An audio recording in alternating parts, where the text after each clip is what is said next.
Dan Illman, Mike Beer kicking off a 50-cent pick five at Gulfstream Park on Holy Bull Stakes Saturday with graded stakes action for the 3-year-old fillies on the turf.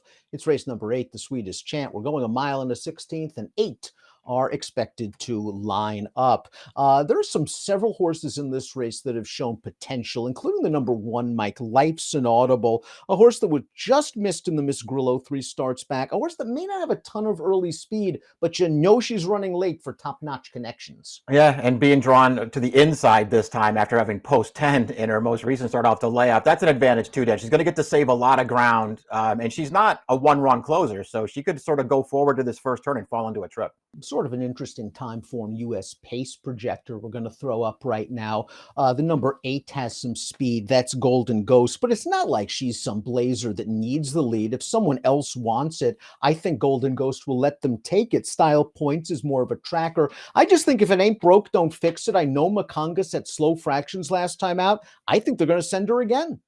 Yeah, I don't see why they wouldn't. She's stepping up in class here right off of a maiden win. So I think they got to try to establish position for her in this race as she takes on a much tougher field. But Golden Ghost could certainly make the lead if they wanted it. Style Points, you don't feel like they want to put her on the lead in this race, but she's got tactical speed. If the pace happens to get crowded, the 7 Milliot, who made a very pleasing North American debut, went second in the wait a while. That horse will be waiting in the wings. Note that LP flag, fastest time form U.S. late pace rating. Let's start things off with Life's an Audible, second in the Miss Grillo, second in the Ginger Brew. This race last time out, her first start as a 3-year-old. Now, it looks like she's just going to swing to the outside and get into this, and she kind of loses contact for a brief instant, and then I would give this the short comment, belatedly. Yeah, that's probably a fair way to look at it. I don't know what to do with this performance, Dan. She felt like she was in a pretty good position all the way around the track, and then looked like she wasn't going to run.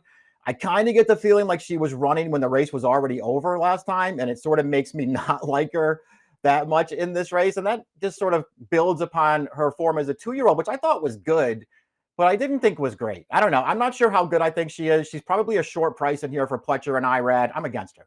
Coming out of the same race was the 2 Madam Mischief, and I'm not sure she had the most comfortable trip. She saved ground in mid-pack, and Paco eased her out in between horses, wanted to get out. It wasn't there, had to alter course back inside, and just when he split horses, I don't know whether he clipped heels or it was just very, very tight, but it kind of knocked her off her rhythm. Now, I don't think she was going to win, even if she got through, and I think that's the big question.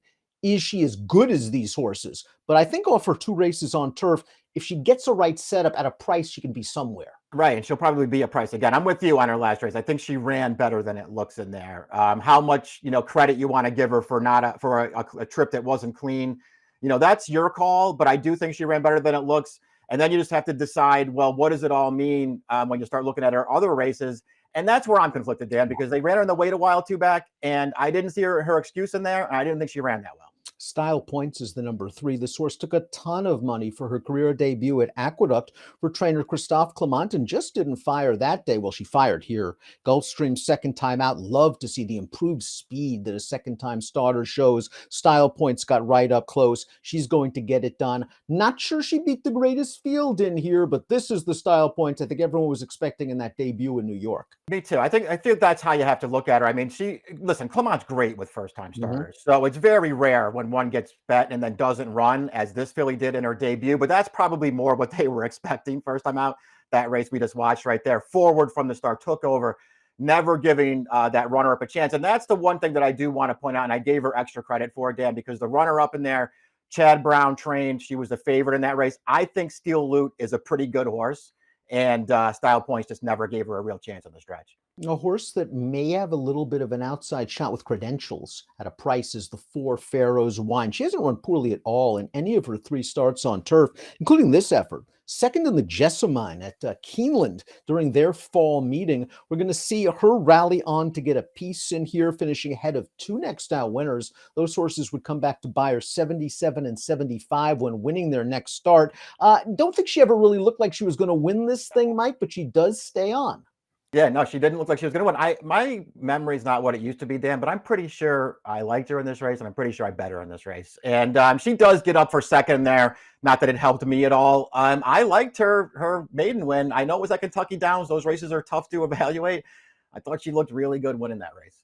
Makanga, the number 5, debuted on dirt at Monmouth. It didn't work out. She was freshened. She returned on the turf, going 2 turns for the first time. She showed improved speed, and she got a very nice ride from Johnny Velasquez, where there just wasn't any pace on, and Makanga stole it.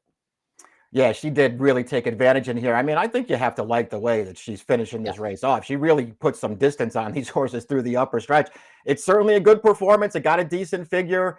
I don't know that that trip is available to her in here, Dan. And overall, this is a pretty strong field. I mean, she might be in a little tough here. It's a graded stakes race on turf. You got to have a Chad Brown train runner. Here's the 6, Dynamic Pricing, coming off a debut victory at Aqueduct, going 1.16 miles. The race where I thought the trip worked out for her. She sort of tucked in behind a moderate pace. She's going to get to the outside. She's going to storm on home. I do like the fact that she collars this horse on the lead, who seems to be moving pretty strongly, and she beat a couple of next out winners. Yeah, this seems like the kind of race a lot of first-time starters might have lost here, did not run this horse down, but she's going to be able to do it. And you can see there in the replay, too, when you go back, I mean, she showed her inexperience there, went to a wrong lead mid-stretch, stayed on, then switched it back again at the end, and then came and got this horse. I thought that was a pretty promising debut for a filly who's got a huge pedigree.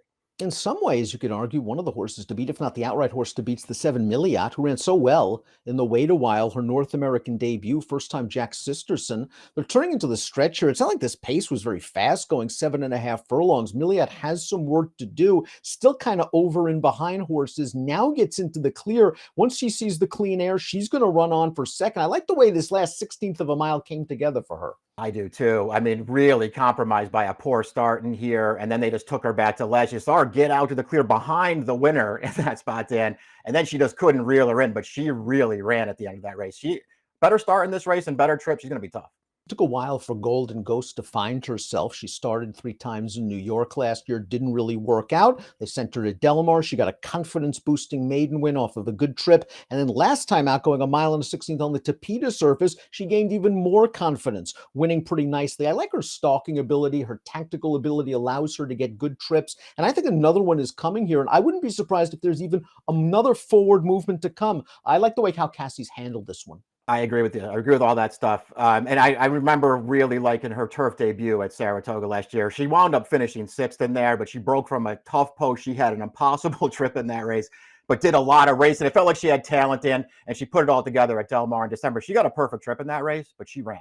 Let's take a look at our top picks for the Grade 3 Sweetest Chant. You're going with style points again. Put it together, second time out, good tactical speed, great trainer connections, and a solid pedigree. Listen, I could have made cases for a lot of horses there. I think this is actually a pretty interesting race, Dan. I'm going to take style points, though. I did like the way she put it together last time, and I think could be another forward move for her here. She got a lot of pedigree. Madam Mischief has to prove she's good enough. I'm not sure she is, but I know she'll be at least 12 to 15 to 1, or at least she has to be for me to bet her in this spot. And she didn't get the cleanest trip last time. I'm thinking of using her, and maybe I'd probably throw in a couple of others like Life's an Audible, the 1, and Milliot, who might be running on at the end. 3, 6, 7, 8, 4. Mike, 2175 for me. Kickoff leg, 50-cent pick 5 at Gulfstream on Saturday. It's the Sweetest Chant. Best of luck.